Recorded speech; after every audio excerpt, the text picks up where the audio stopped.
નમસ્કાર વિદ્યાર્થી મિત્રો, ધોરણ 11 કોમર્સ ની અંદર આપણે એકાઉન્ટ વિષયની અંદર ચેપ્ટર નંબર 8 માં આપણે અભ્યાસ કરી રહ્યા હતા ખાસ આમનોન, જેમાં દાખલા નંબર 9 આપણે જોયું.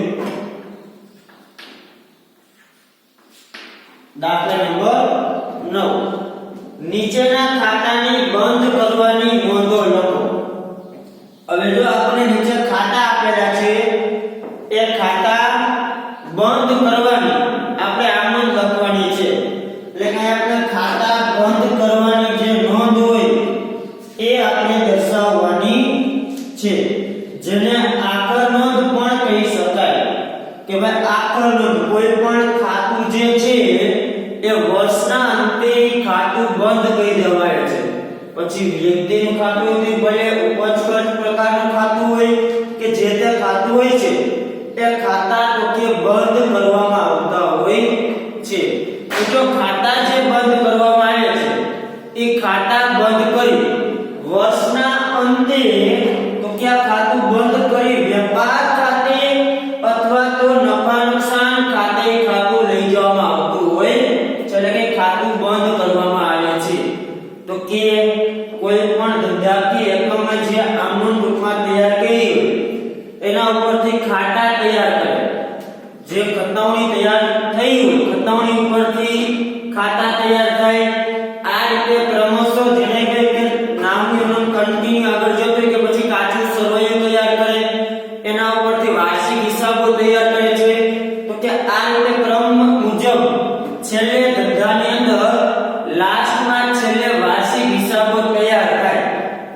તો કે જે ખતવણી કરી જેના પરથી જે ખાતા તૈયાર થયા બરાબર છે, એ ખાતાની બાકી સુધી અલગ અલગ પ્રકારના જે ખાતા તૈયાર થયા હોય તે એ જે ખાતા તૈયાર થાય ખતવણી કરી નાખે બરાબર છે. ખતવણી ઉપરથી જે ખાતા તૈયાર થયા હોય છે એ ખાતા ઉપરથી કાચું સરવૈયું તૈયાર કરીને આ ખાતા બંધ કરવા પડતા હોય છે.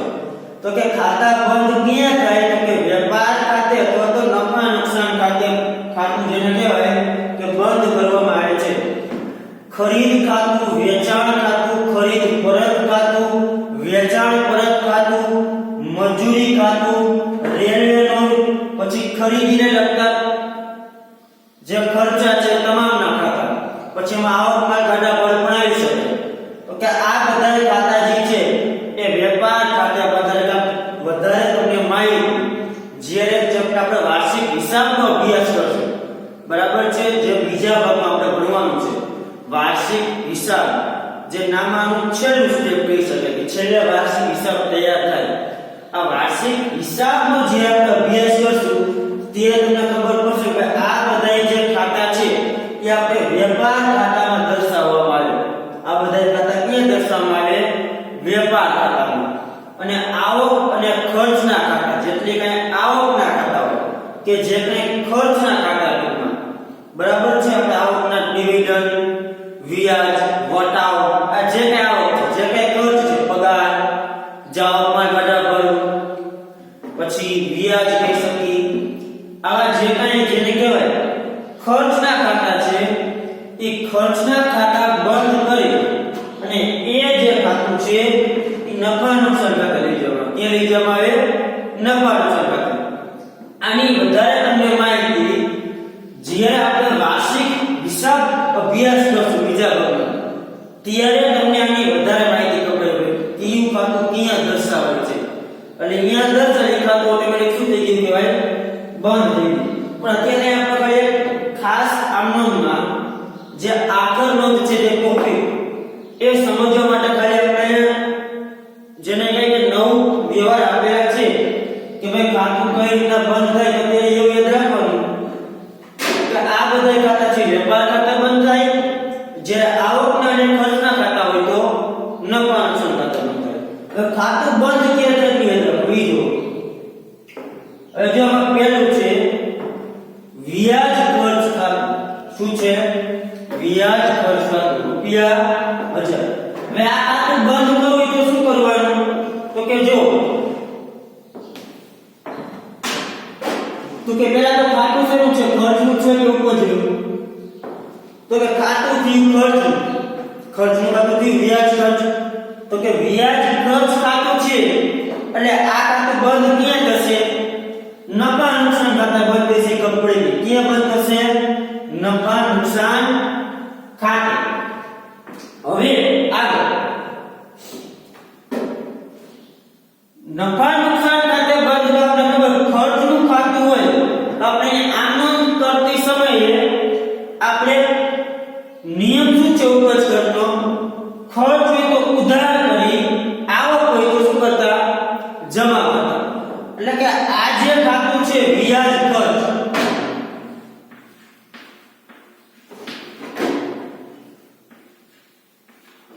આ જે વ્યાજ ખર્ચનું ખાતું છે એની આનો સમયે આ ખાતું શું હશે? ઉધાર હશે. આપણે ખબર કે વ્યાજ ખર્ચ ખાતા આપણે શું કહ્યું હશે? ઉધાર કહ્યું છે. રોકડ ખાતે શું કહ્યું હશે? કે બેંક ખાતે જમા વિનિમય જે કહ્યું છે. ટૂંકમાં આ ખાતાની બાકી ઉધાર એટલે ખાતું હોય ઉધાર. કેવું હોય? ઉધાર. કેમ કે આપણે ખબર વ્યાજ ખર્ચ છે એટલે ખર્ચનું ખાતું હોય શું હંમેશા? ઉધાર છે. હવે આ ખાતું આપણે ખબર પડી કે ભાઈ ખર્ચના અને આવકના ખાતા બંધ ક્યાં થશે?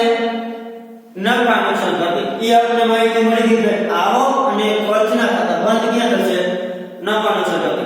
હવે તમારે જોવું નહીં કે આ ખાતું બંધ થશે નફા નુકસાન ખાતે અને એક ખાતું ઉધાર જમા નફા નુકસાન ખાતું આવે. એક ખાતું કયું છે? નફા નુકસાન. બીજું ખાતું ઉધાર જમા કીધું કે જે ખાતું બંધ કરવું છે તે.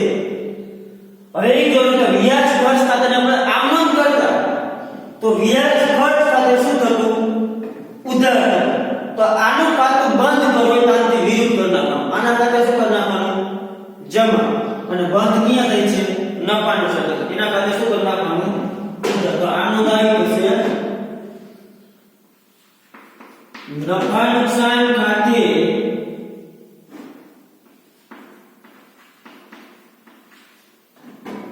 ઉધાર કે વ્યાજ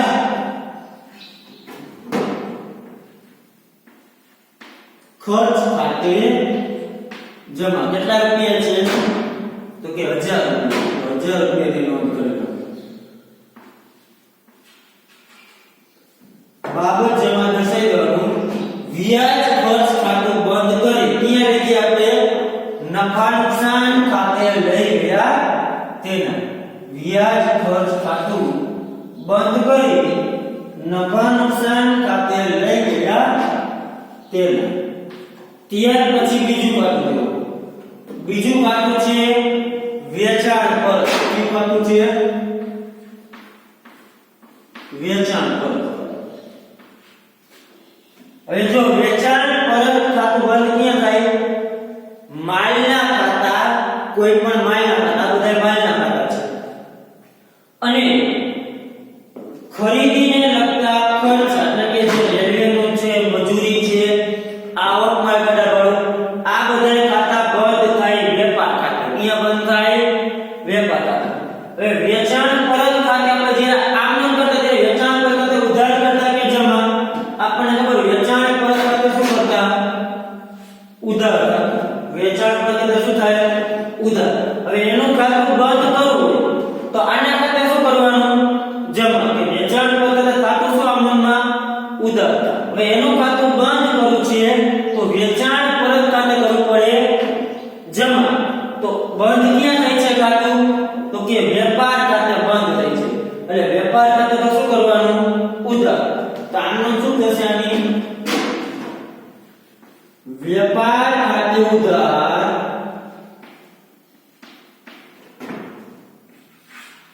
તે વેચાણ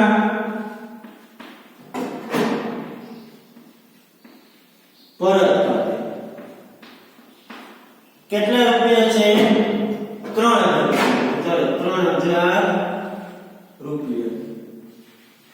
બાબત જે લખી નાખવાનું.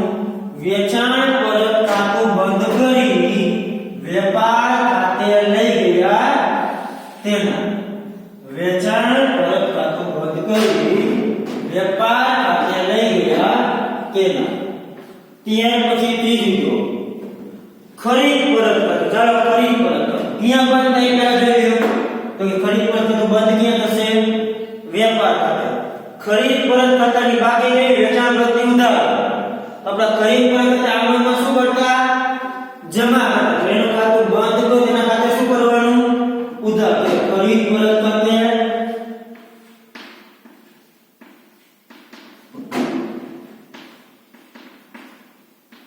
ઉધાર તે જમા કેના ખાતે ખાતું ક્યાં બંધ કરી છે જોઈએ વેપાર ખાતે. જમા કેના ખાતે કરશું? વેપાર. કેટલા રૂપિયા છે તો કે જો 2000 રૂપિયા.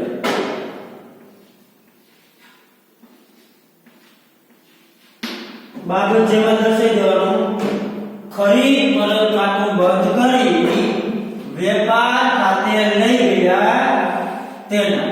ખરીદ પરત ખાતું બંધ કરી વેપાર ખાતે લઈ ગયા તેના. ચાલો ત્યાર પછી છે મળેલ વ્યાજ. જો મળેલ વ્યાજ શું કહેવાય? આપણે ખબર મળેલ વ્યાજ એ આપણા માટે શું કહેવાય? આવક કહેવાય. મળેલ વ્યાજ શું કહેવાય? આવક. જો મળેલ વ્યાજ જે છે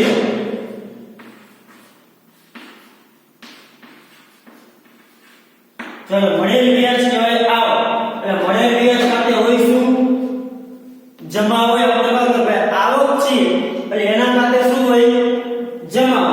તો એનું ખાતું બંધ કર્યું તેના ખાતે શું કરવું પડશે? ઉધાર કરવું પડશે. અને આવકના ખાતા બંધ ક્યાં થાય? નફા નુકસાન ખાતે. તો ખાતું બંધ રાખવું શું થશે? મળેલ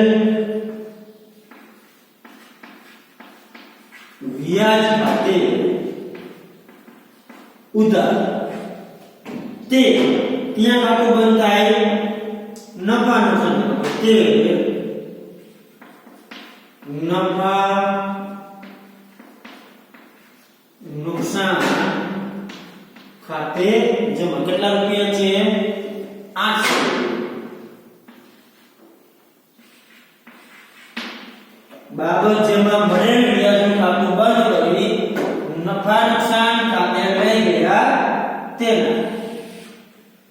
ચાલો ત્યાર પછી પાંચમું ચાલો શું છે? જાહેરાત ખર્ચ ખાતું. ચાલો જાહેરાત ખર્ચ ખાતું શું હોય? આપણે ખબર જાહેરાત ખર્ચ ખાતે શું થાય? ઉધાર. તમને ખબર છે ખર્ચનું ખાતું છે ખર્ચ ખાતે શું હોય? ઉધાર. એનું ખાતું બંધ કરવું છે તો જાહેરાત ખર્ચ ખાતે શું કરશું? જમા. અને ખાતું બંધ ક્યાં થશે? ખર્ચના ખાતા ક્યાં બંધ થાય? નફા નુકસાન ખાતે. ઉધાર કેના ખાતે કરશું? નફા નુકસાન ખાતે. આનું શું થશે?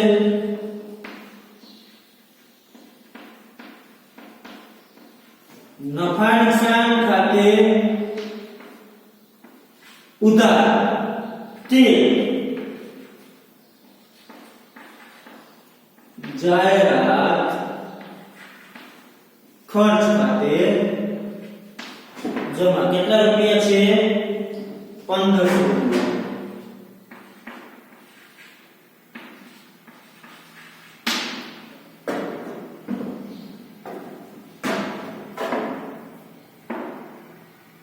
ચાલો ત્યાર પછી ખાતું છે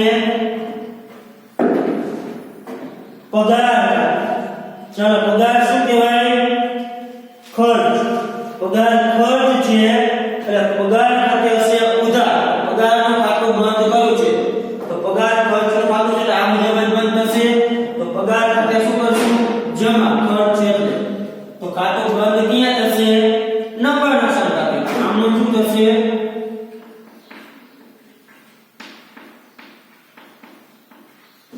નફા નુકસાન ખાતે ઉધાર તે પગાર ખાતે જમા. કેટલા રૂપિયા છે? 4000.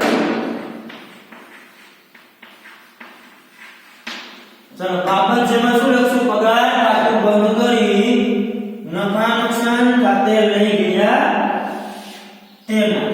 પગાર ખાતું બંધ કરી નફા નુકસાન ખાતે લઈ ગયા તેના. ચાલો ત્યાર પછી ખાતું છે મળેલ ડિવિડન્ડ.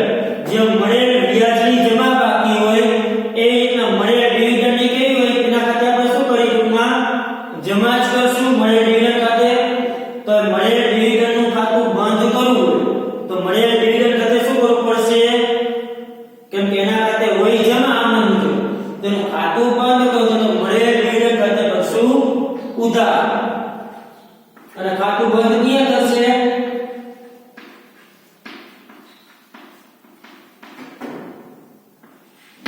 આવક કહેવાય ક્યાં ખાતું બંધ થાય? નફા નુકસાન ખાતે. તે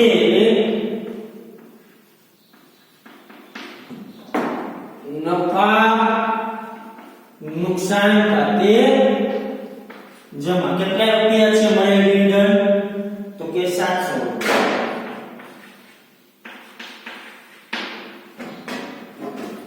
બાબત જે લખના પણ મળેલ ડિવિડન્ડ નું ખાતું બંધ કરી નફા નુકસાન ખાતે લઈ ગયા તેમ.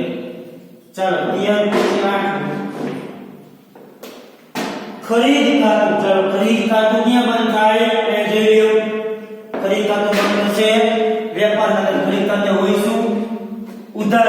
ખાતું બંધ હોય તેના ખાતે શું કરશું? વિરુદ્ધ ગણ. ખરીદ ખાતે હોય શું? આમ મુજબ ઉધાર. ખાતું બંધ શું કરશું? જમા. બંધ ક્યાં થાય? વેપાર ખાતે. આનું શું થશે?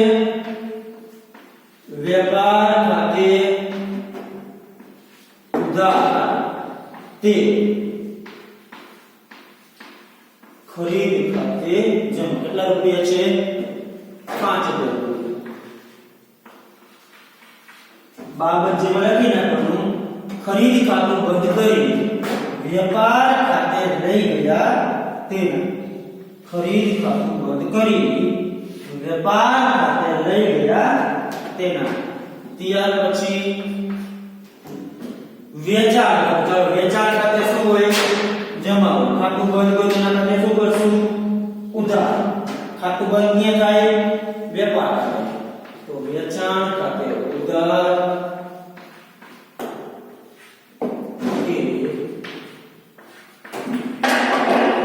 વેપાર ખાતે જમા. કેટલા રૂપિયા છે?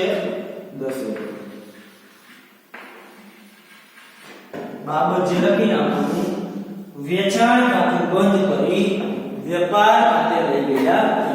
ટૂંકમાં બીજું કઈ નથી. ખાતા જે બંધ કરને આમનું કીધી હોય ત્યારે આવક અને ઉપજ ના કે ખર્ચના ખાતા હોય તો નફા નુકસાન ખાતા બંધ થાય. એટલે કે ખર્ચનું ખાતું હોય ઉધાર હોય એટલે આપણે બંધ અને વિરુદ્ધ કરવું. જમા કરી નફા નુકસાન ખાતે શું કરવાનું? ઉધાર.